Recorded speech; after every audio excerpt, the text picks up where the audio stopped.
We're talking about the Pirates, obviously, with the time we have with you. The American, I would say that Cincinnati would be your favorite, obviously.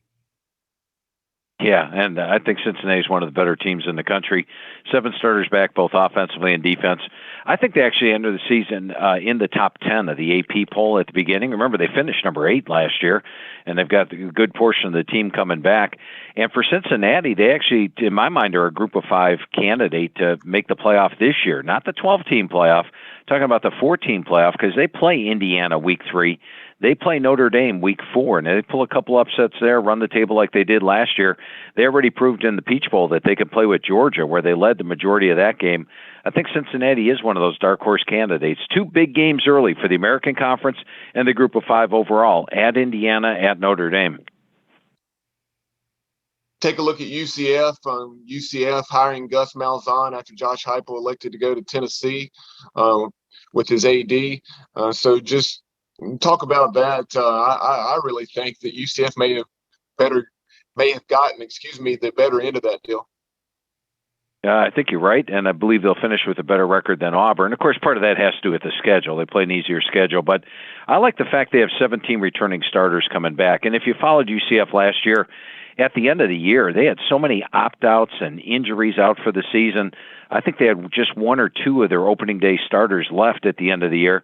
And there's a reason that those last couple games they were giving up 600-some-odd yards to USF and BYU. They're going to be much better defensively this year.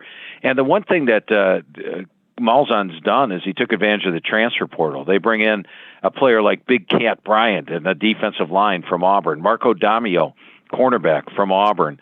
You look at the receivers, Brandon Johnson from Tennessee, Auburn, Nate Craig Myers, who was the number 1 wide receiver out of high school, originally signed at Auburn, then went to Colorado State. You look at the running backs, Mark Anthony Richards, Auburn, Virginia running back, R.J. Harvey, Northwestern running back, Isaiah Bowser. So he's bringing in all these P5 guys to go along with Dylan Gabriel, who's a pretty good quarterback to begin with, and a couple of receivers that were there already, in Jalen Robinson and Brandon Johnson. If that defense improves, like I think it will, they're probably Cincinnati's biggest threat in the American. No doubt about it. What about another team that comes to mind? Certainly is big question marks. Would be Houston. How do you see them this year, Phil? It's the first normal year for Dana Holgorsen. Remember that first year, they go to about the 4th game of the season, and half the team redshirts, including De'Ara King, and then they just struggled the rest of the year. Last year, they're all ready for the start of the season. Postponed, ready, postponed, ready, postponed, ready, postponed, ready, postponed. I think they had their first 5 games postponed last year. When they finally did play, they played pretty well. They got to 3-5. They were at the end of the year had a chance at getting to 500 with that game against Memphis, which was a close loss. But this, when I talked to Coach Holgorsen, he said this is his first normal season.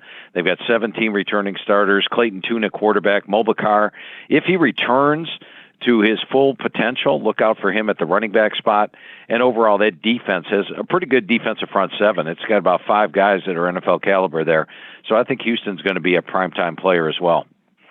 Phil, as we continue a speed round through the American, just talk about Memphis Tigers. Memphis has obviously been very good in recent years, but what I've seen so far this season, preseason projections, some folks have Memphis right around the 500 mark. Yeah, and they do add Grant Gunnell from Arizona, which I think is a big-time addition. They also have Peter Parrish there, who's a transfer from LSU to battle it out at the quarterback position. So I think a lot of folks look at if you lose a veteran senior quarterback like they do in Brady White, that they're going to struggle. But I like those 2 additions right there. And they've got the running backs with Asa Martin and Rodriguez Clark. And, I think last year Ryan Silverfield went through a little bit of a transition year, but still got to 8-3. They've got 16 returning starters coming back. I've got them an underdog when they play Tulsa, UCF, at Houston. But other than that, I could see them, the Mississippi State game, probably a toss-up early in the year. They could be a surprise contender. I don't think they're going to be at 500 this year. I think they'll be above that. And what do you think about, obviously, one of the programs with a lot of pride would be Navy. How do you see Navy this year? Coach Nia Matalolo, when I talked to him this year, mentioned that Navy has always been a physical team. That's where they make their bread and butter, both on the offensive line and the run game, and then, of course, on the defensive side of the ball as well. Now, we all know that last year Navy began the season without any contact in practices, and Coach Nia Matalolo admitted that was definitely a mistake last year, put them way behind, and boy, that offense never recovered, did it? They only had 275 yards per game, 16.6 yards per carry. This year, they've got a couple of quarterbacks that he likes, including our line, and then overall, he just feels they're going to be a much improved team. Now, I'll say this. The last two times Navy's had a losing season, they had one back in 2011. They bounced back with 8-5. They had one in 2018. They were just 3-10. They bounced back with 11-2. I looked at Coach Niamatalolo's schedule and said, "You're going to be an underdog in about 8 games this year," and he feels highly confident they're going to get back to a winning record. I didn't project it in the magazine because of that tough schedule, but Coach Niamatalolo thinks they're going to do well. Phil, if you would, tell us about the SMU Sunning Dykes Ball Club.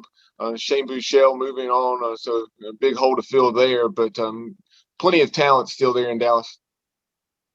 Yeah, and they bring in a guy like Tanner Mordecai, who's my number 33 rated quarterback out of high school. He's got a big arm. He's a really good athlete, really has all the pieces that you want out of the quarterback, and he's very familiar with the offense, and he comes over as a transfer from Oklahoma. They also have a true freshman coming in Preston Stone, who was my number 12 rated quarterback out of high school. So 2 VHTs at that position. Ulysses Bennett back at running back. You look at the receivers, Rasheed Rice, Danny Gray, Reggie Roberson. Roberson's a guy that's just been banged up. If he ever stays healthy for a whole year, could put up amazing numbers. And they had the Oklahoma transfer at tight end and Grant Calcaterra. So I think when you look at SMU, interestingly, I told Coach Dykes, I go, "Wow, you were always the leader of the transfer portal. You got to be loving this." And he said, "You know what? I think teams are catching up to us in the transfer portal, whereas we had that edge before. We're the only ones actively going after transfer guys. Now everybody is." So he didn't see it as a major advantage with the big boon in the transfer portal. But they're a team that keeps adding players, and we'll see how good they are at the end of the year. Bill, what about certainly with Tulsa? What do you think about Philip Montgomery and that crowd? Didn't he surprise everybody last year? And, The thing that surprised me was you knew they had the offense last year, but I had question marks about the defense. They only had 4 starters back, and the defense is what was winning them games in 2020. And then last year, the defense actually allowed 31 points per game in 2019, and then last year with just 4 returning starters, they only allowed 21 points per game. Now, Zaven Collins is probably the best defensive player in college football. He's gone, but they do have a majority of the defense back. And I said to Coach Montgomery, I go, "I'm concerned about the quarterback position. You're losing Zach Smith." And he said, "I'm not concerned at all." He likes Davis Brin. He likes Seth Boomer. So if the quarterbacks do play well, they've got Shamari Brooks and Deneric Price at running back, Stokes, Santana, and Crawford at receiver. The offensive line's a veteran unit. 18 starters coming back from a team that nearly knocked off Cincinnati on the road in the American title game. They're going to be a player in the American Conference as well. This is the best Group of 5 conference by far, guys. I just thought I'd point that out to you, something you already knew. Yeah, Phil, you talk about Tulsa. Philip Montgomery was really coaching for his job, and they came out publicly and stated that prior to last season, when they had just won, I think, 3 or 4 ball games the previous year. Last year, they went 6-3, and those 3 L's, like you mentioned, Oklahoma State at Cincinnati in the championship game, and then Mississippi State in the bowl game by a combined 14 points. So very interested to see how Tulsa does this year. Another team that has steadily risen in recent years is Tulane. They've won 20 ball games under Willie Fritz. Do you think they can make the jump from being a perennial bowl team to an AAC contender? Once again, Coach Fritz was confident of that factor. Remember, they had a true freshman at quarterback last year, Michael Pratt. You look at the run game, Spears and Carroll are both back at the running back position. Now, they bring in a new offensive coordinator. They bring in Chip Long as the offensive coordinator, and they're actually going to pass the ball a little bit more. Now, that concerned me because Tulane runs the football very well, especially out of the option. And Coach Fritz said, no, we're not making drastic changes here, but we will throw the football more. And I like Michael Pratt at QB. They've got 3 offensive linemen who could be NFL caliber, and Sincere Hainsworth, Corey Dublin, and Joey Claybrook. So they've got their usual solid offense, usual solid defense. They've just been a little inconsistent. It seemed like in 2018, they got off to a slow start. 2019, they had a slow finish.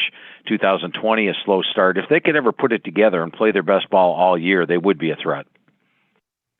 And Phil, obviously, the last but not least, we'll talk about USF. Jeff Scott took over our program, has had some tough times and with the Bulls. And how do you see with his dad being Brad Scott, of course, with coach in South Carolina? I know that he has a lot of enthusiasm, but he's still got to build his team, right? Yeah, and he was one of those first-year head coaches last year that when I talked to him, hadn't had the benefit of spring practice. And, you know, he thought last year we're talking to him, I got the gist that Cade Fortin was going to be the starting quarterback last year. And then Cade was a guy who last year he didn't play in the spring and really was a little banged up and never got to show it. When he finally did get on the field, he got injured. So he had very little action. I think Cade Fortin is in a much better spot than where he was last fall. Jeff Scott's in a much better spot than what he had last fall. But he's one of those coaches where when he took over the team, that was not a great roster that USF had, and he took it over under unusual conditions. They're going to be a lot more competitive this year than last year's 1-8. But I think they're probably the team that comes up at the end of the standings in the American Conference or close to it. This is ESPN college football analyst Rini Angolia, and you're listening to the Sports Objective Podcast, the unofficial podcast of the Pirates.